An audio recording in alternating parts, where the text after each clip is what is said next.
motivo, Senhor, não da glória humana, mas da tua eterna e infinita glória. Que assim seja, Senhor. Nós reconhecemos a tua onipotência, a tua onipresença e onisciência. Deus eterno, fonte de misericórdia, de toda força, de toda e infinita graça, nós cremos, Senhor, no teu poder. E oramos juntos, em favor da palavra que irá ser proclamada. Entregamos a Ti, Senhor, por intercessão de Nossa Senhora, o servo Edson. Cuida dele para que ele seja instrumento, Senhor. Que ele seja canal da Tua graça nesta noite, para profetizar, Senhor. Que ele seja instrumento eficaz de Tua infinita graça e misericórdia do Teu amor. Que ele seja, Senhor, conduzido pelo Teu santo voz, pelo Teu Espírito. Tira dele toda distração, tudo aquilo que o afasta da Tua graça, para que ele seja, Senhor, um instrumento eficaz na vida de todos nós, agora e sempre. Pedimos por intercessão da Tua digníssima Mãe e nossa Mãe. Ave Maria, cheia de graça, o Senhor é convosco. Bendita sois vós entre as mulheres, bendito é o fruto do vosso ventre, Jesus. Santa Maria, Mãe de Deus, rogai por nós, pecadores, agora e na hora de nossa morte. Amém.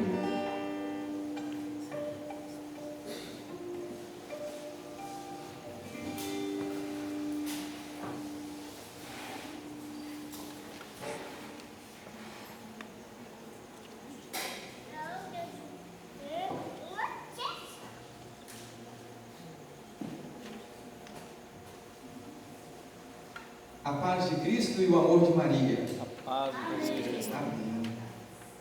Meus amados,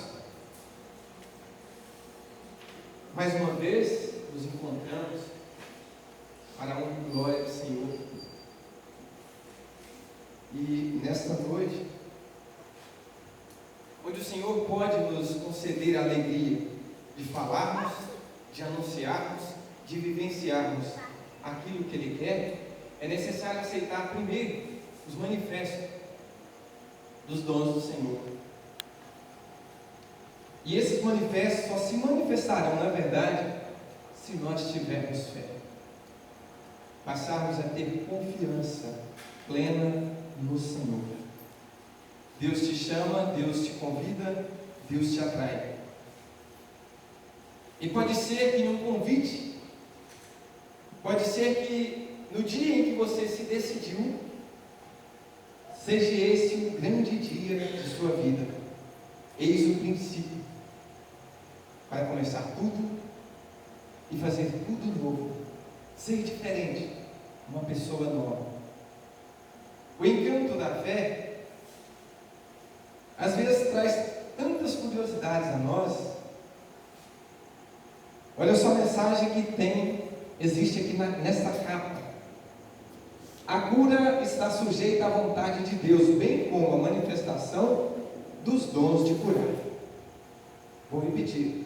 A cura está sujeita à vontade de Deus, bem como a manifestação dos dons de curar. Isso aqui é um laudo médico. O que também me encanta é porque não é de costume nós encontrarmos mensagens sagradas nesses campos. Porque, às vezes, ou talvez sempre, Deus tem manifestado em médicos, em doutores, de qualquer que seja a área, em comerciantes, em famílias. E as pessoas não querem aceitar esse manifesto. Não querem aceitar o convite sagrado. E às vezes permanece naquilo que ele acredita estar certo, na vida antiga a qual ele vem vivendo, ou ela, e as coisas de Deus podem estar passando. E nós vamos deixar de aprender tantas coisas novas para nos tornar novos, e cada dia que passa vamos ficando mais velhos. talvez perdendo até a sensibilidade dos manifestos dos dons. Mas hoje o Senhor tem uma palavra para nós, onde eu, vocês, nós, juntos, possamos estar em alerta, mas alerta total. Porque se Jesus falou com profetas, porque se Jesus usou de pessoas comuns, iguais a nós. Eu queria só lembrar aqui um detalhe. Irmão, seu pai aqui é grande? Irmão Lula? Agora, irmão. Lucivânia mencionou. Eu vou lembrar de Tobit e Tobias. O pai de Tobias era Tobit. E um dia, quando o anjo do Senhor apareceu a Tobit e Tobias, quando eles entenderam que era o anjo de Deus, eles se prostraram no chão. E o posicionamento daquelas pessoas, você pode ajoelhar comigo, irmão? Era mais ou menos assim, irmãos, ó.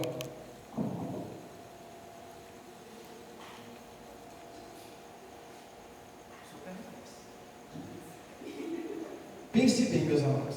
Quem tiver curiosidade pode levantar. Levante, dê uma olhada, como é que esse irmão está?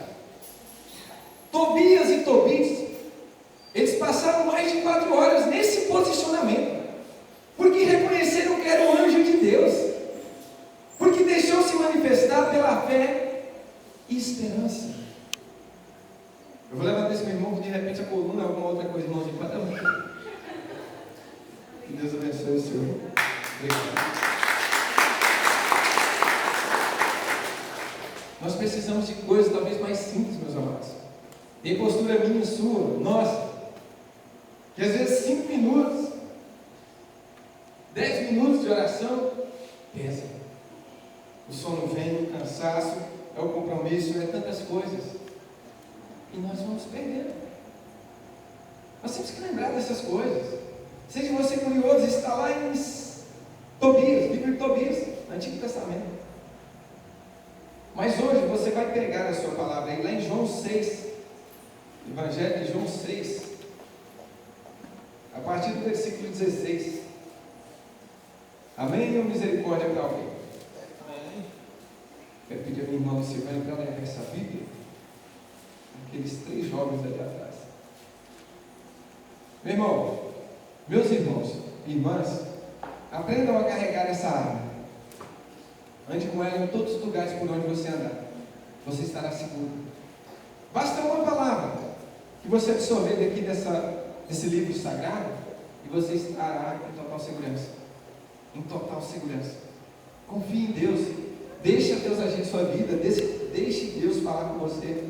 Deixe Deus falar com sua casa. Seus filhos podem crescer em graça e sabedoria.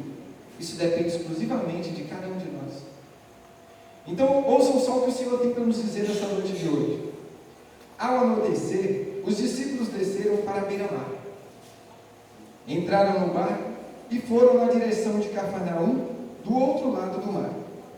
Já estava escuro e Jesus ainda não tinha vindo a eles. A partir do 16. Eu posso voltar então, né? A partir do versículo 16, capítulo 6, versículo a partir do 16. Ao anoitecer, os discípulos desceram para a beira-mar, entraram no barco e foram na direção de Cafarnaum, do outro lado do mar. Já estava escuro, e Jesus ainda não tinha vindo a eles. Soprava um vento forte e o mar estava agitado. Os discípulos tinham remado uns 5 quilômetros, mais ou menos, quando avistaram Jesus andando sobre as águas e aproximando-se do barco. E ficaram com muito medo. Jesus, porém, lhes disse: sou eu, não tenhais medo. Eles queriam receber Jesus no barco, mas logo o barco atingiu a beira para onde eles estavam. Essas são para nós palavras de salvação.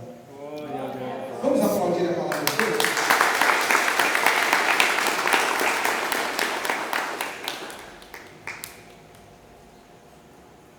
Olha, quando o Senhor nos concedeu alegria, quando o Senhor nos deu essa palavra, no primeiro instante instante, quando me tocou, foi Jesus andar sobre as águas. Muito, mas muito profundo. Penso eu creio, pois essa passagem ela está depois da multiplicação dos pães. Então, os discípulos e todos que acompanhavam, mas precisamente os discípulos que entraram naquele barco, eles já estavam talvez exaustos, né?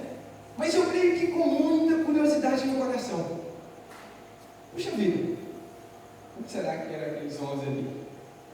Mas quem é ele? Os 11 não, perdão, os 12. Quem é ele? Pensa aquela multidão, mais de 5.000 homens, sem contar crianças e os velhos. E aquela pouca comida que tínhamos, deu para todo mundo e ainda sobrou cestos cheios. Como será que se deu aquilo? Eles estão dentro do mar. Ou melhor, sobre as águas do mar, dentro de um barco. E imaginem só, se eles imaginavam essas coisas, quem era ele, como fez aquilo? Aí de repente aparece um caminhando sobre as águas. Pense bem, meus amados. Imagine cada um de vocês aí no lugar daqueles discípulos. O que vocês teriam na cabeça, na consciência de cada um? Uma vez que já trazia, não dúvida, mas curiosidade mesmo. Quem é ele? Quem é ele talvez seja mais seguro. Mas o que é aquilo? O que é aquilo caminhando sobre as águas? Porque lá narra que eles ficaram com muito medo. Então não sabia que era Jesus nem que era a pessoa. Em outras passagens vai falar que lá eles imaginaram que era fantasma.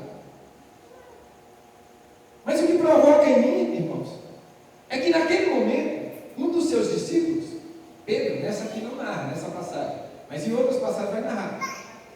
Mateus, por exemplo, narra que Pedro, ele levanta: Senhor. E quando Jesus diz a ele: olha, não tenha medo, sou eu.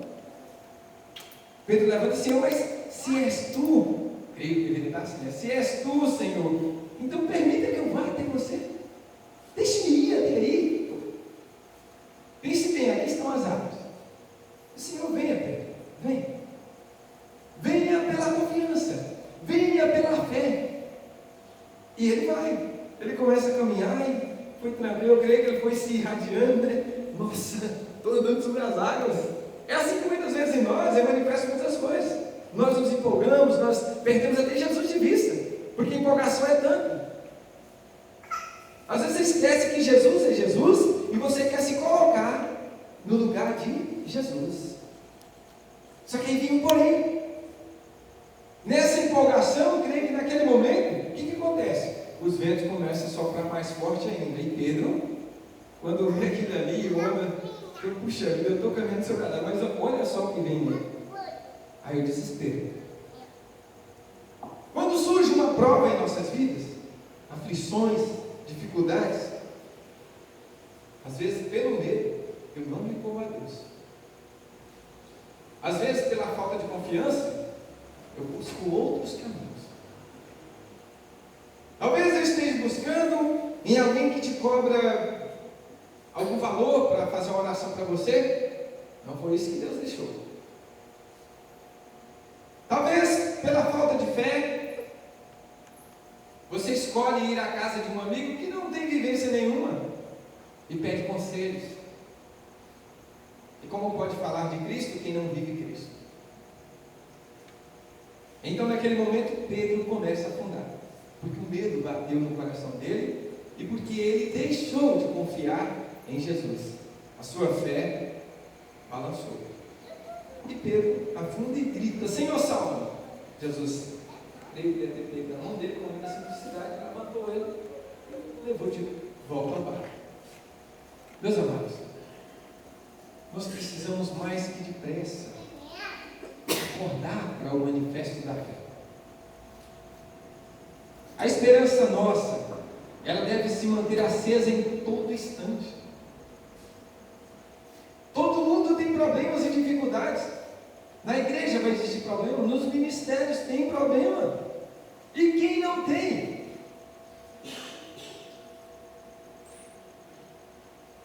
Vai ter uma dificuldade um dia, se irmãozinho que acompanha aqui, ó. Esse que filma. Um dia eu vi ele aqui, uma dor de cabeça, e a bateria esgotou, e ele trocava uma coisa e fazia outra. Não conseguia acompanhar a filmagem. É problema. É manifesto da falta de alguma coisa. No caso dele, é a falta de bateria. Mas quem prova para nós que não foi o peça ruim, que entrou nessa bateria, roubou aquela carga e falou: olha, você não pode filmar para mostrar lá para os demais que aqui houve uma pregação bonita, que aqui houve um recado do Senhor. Quem garante a você e a mim? Quem nos garante?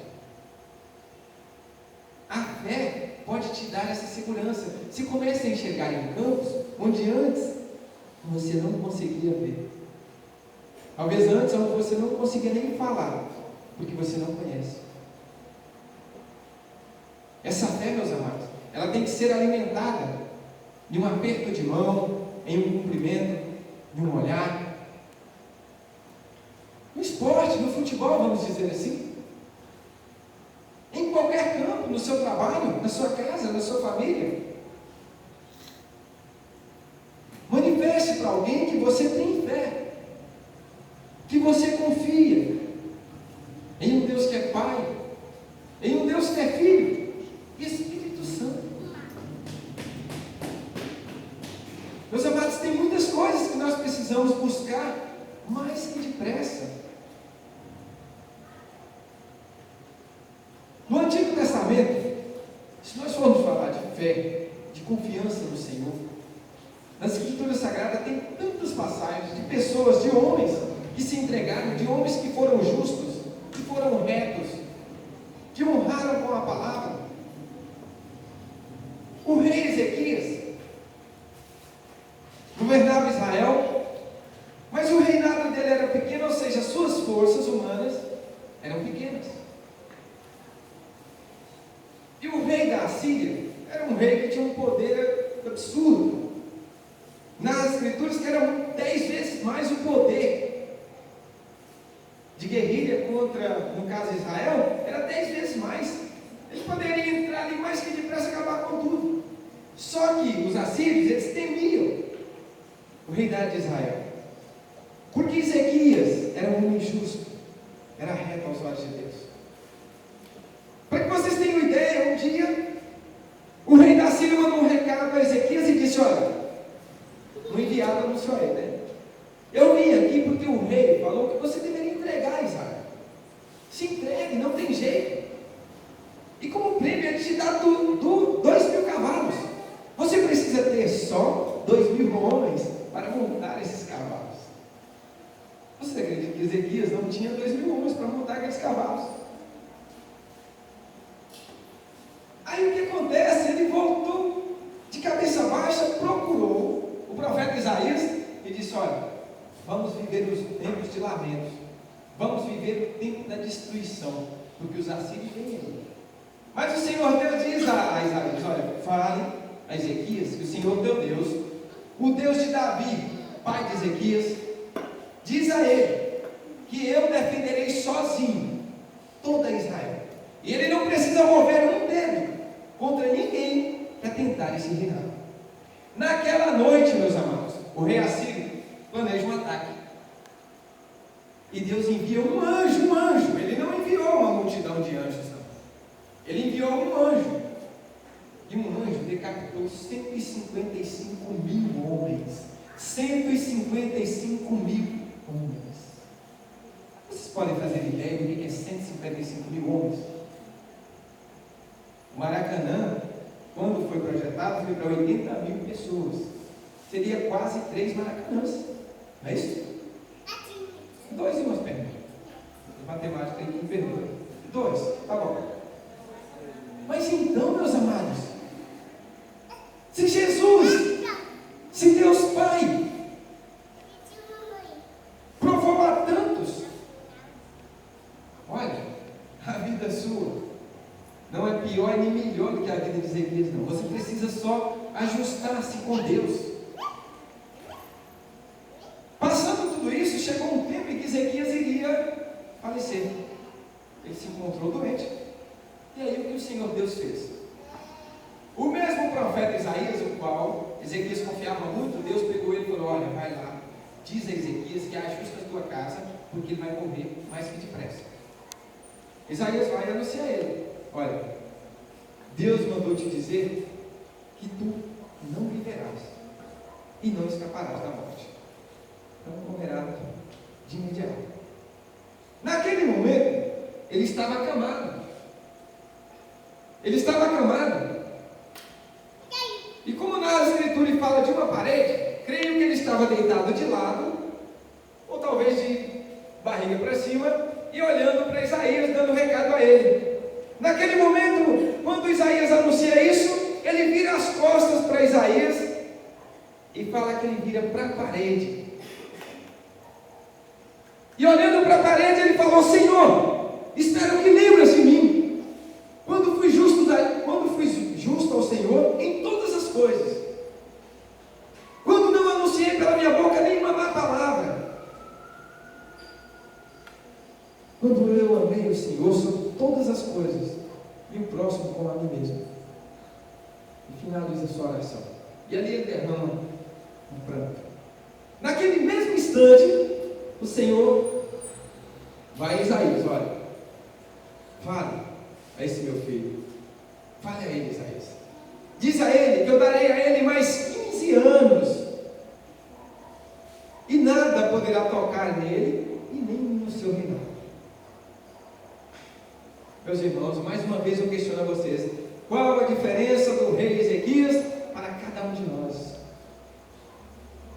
Aqui tem rainhas e tem reis também, meus amados. O Deus é o mesmo, o Deus de Ezequias, de Isaías, é o mesmo Deus. Não mudou de Deus de lá para cá não, meus amados. Deus continua sendo Deus. Os nossos manifestos da fé é que estão se enferrujando, estão se acabando. A confiança minha e sua talvez tenha sido muito pouca. Talvez está faltando você virar para a parede e chorar amargamente, mas orar com o coração. Ainda hoje à tardezinha, um amigo me falou assim: olha, o amor de Deus é muito importante, mas nós temos que lembrar que Deus é justiça. Deus é justo. Deus é justo. Agora pense bem, se Deus agisse na minha vida com justiça, talvez eu não falaria mais, talvez eu não estaria mais aqui. É porque Deus também é misericórdia. E em casa eu trazia isso para mim. No meu coração é isso. Deus é amor, Deus é justo e Deus também é misericórdia. Por isso, a confiança nossa deve nascer aí. Tome posse desses 3 pontos básicos para a sua vida. Que Deus é amor. Deus é justo, sim, mas Deus é muito misericordioso. Porque senão, talvez até vocês também, eu não sei da vida de cada um, eu sei da minha. Talvez nós não estaríamos mais aqui. Talvez nem o próprio Ezequias teria ganhado mais 15 anos de vida. E você? Quantos anos você está pensando na sua vida? Qual o pedido que você tem para o Senhor? Qual o manifesto da fé que você traz no seu coração para expressar ou externar a alguém em nome de Jesus? O que você tem feito, o que você tem anunciado, quais as palavras que fluem constantemente de vossa boca? Quais os olhares que você desfere para o irmão ou para uma irmã?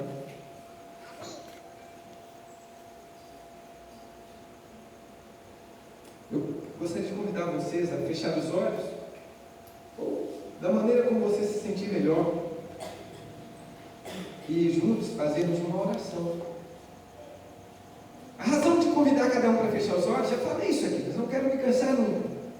Deixe de contemplar o que é humano e comece a olhar para o seu Deus. Pela escuridão dos olhos humanos, você passa a enxergar a luz sagrada que vem do alto, que vem de Deus. Senhor Deus, eu me coloco diante de Ti, Senhor, para orar nessa noite. Você pode orar também, meu lado. Fique inteiramente à vontade, fale com o Senhor do teu jeito. Não copiar de ninguém, mas deixe o Senhor agir na sua fala, agir nos seus lábios. Mas assim dou sequência à minha oração, Senhor. Te apresento toda essa assembleia, junto ao ministério. E te peço, meu Pai, renova em nós esta fé, a esperança que tantas vezes é abalada e abatida também por situações corriqueiras, por situações que vêm, começa pequenininha e vai crescendo, tomando espaço em minha vida, em minha casa, em nossos lares, que vai se destruindo. Mas é aí que a minha esperança e que minha fé se manifesta, porque São Paulo também diz que ele se vangloria perante as aflições. Mas eu me alegro porque minha casa também vive dificuldades e é no Senhor que encontraremos a paz. Derrame, Jesus, a vossa graça sobre cada um daqueles que se encontram. Pai, mãe, irmãos, primos, parentes, amigos, vizinhos. Ilumine-os. Deixe sobre cada um, Senhor, segundo a tua vontade, a proporção que o Senhor determina. Alegria de poder falar alguma coisa. Alegria também de poder ouvir. Alegria de poder caminhar. Mas também a alegria de permanecer em algum lugar e anunciar mesmo parado. Dai também, Jesus, condições para cada um desses meus irmãos e a nós, principalmente, Senhor Jesus,